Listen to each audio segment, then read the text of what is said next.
Ah, il y a pas une tentation, il y a un islamo-gauchisme qui est évident et qui est à des degrés différents.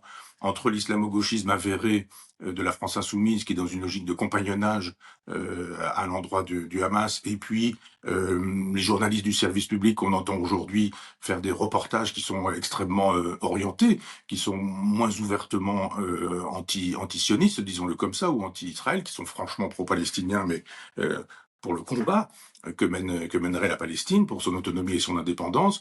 Je crois effectivement que notre civilisation est effondrée. Ça, c'est aussi une lecture qu'on peut faire quand on ne se contente pas de ce qui se trouve dit ou de ce qu'il faudrait dire pour être dans le politiquement correct, et que nous avons un certain talent pour la collaboration.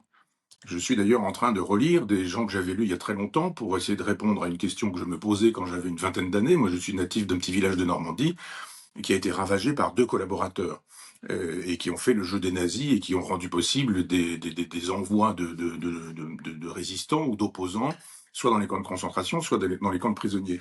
Et je veux retravailler cette question de la psychologie du collaborateur. Pourquoi y a-t-il des collabos?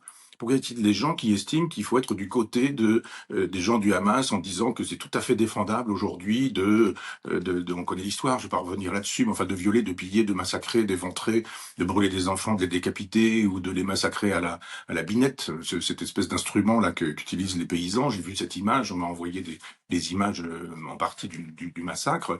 Et il y a toujours des gens aujourd'hui pour expliquer que oui, mais quand même, ça s'explique.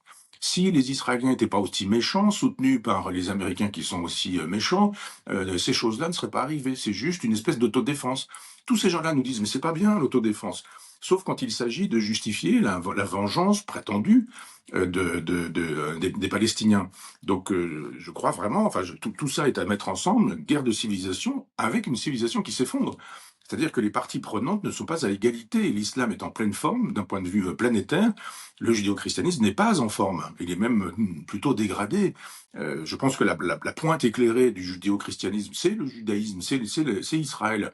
Et que, effectivement, la décadence n'y est pas aussi puissante qu'elle ne se trouve, par exemple, en France.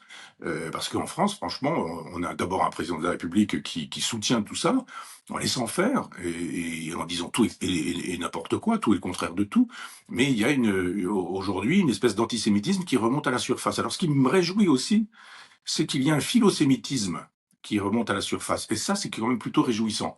C'est-à-dire que quand on a un ancien Premier ministre qui commence à compter les Juifs dans les médias ou dans le showbiz ou dans l'édition, etc., on a des gens simples et modestes. Je sais pas, on peut pas faire référence à cette image parce que tout le monde ne l'a probablement pas vue, mais un monsieur extrêmement simple avec un gilet jaune qui a interpellé Olivier Véran qui arrivait là et qui parlait de honte en disant vous devriez avoir honte. Et à un moment donné, il dit bon alors il y a eu ceci, il y a eu cela, et puis les Juifs normalement, voilà évidemment. Enfin, il y avait une espèce d'expression de bon sens en disant on a commencé par les Juifs. Alors, dans le genre évidemment c'est normal, c'est le bouc émissaire depuis toujours. Donc oui voilà ça a eu lieu avec les Juifs, puis maintenant ça continue, puis etc. etc. Et je me disais il y avait du bon sens chez ce monsieur qui exprimait une espèce de je dirais philosémitisme français.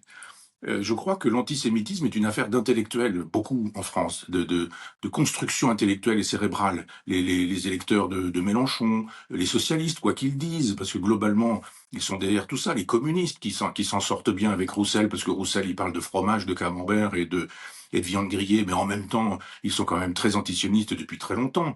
Donc, je pense qu'il y a un antisémitisme de gauche, qu'il y a un islamo-gauchisme qui effectivement fait le jeu du Hamas, mais qu'il y a quand même une espèce de résistance française avec des gens simples et modestes qui voient bien comment les choses se présentent aujourd'hui.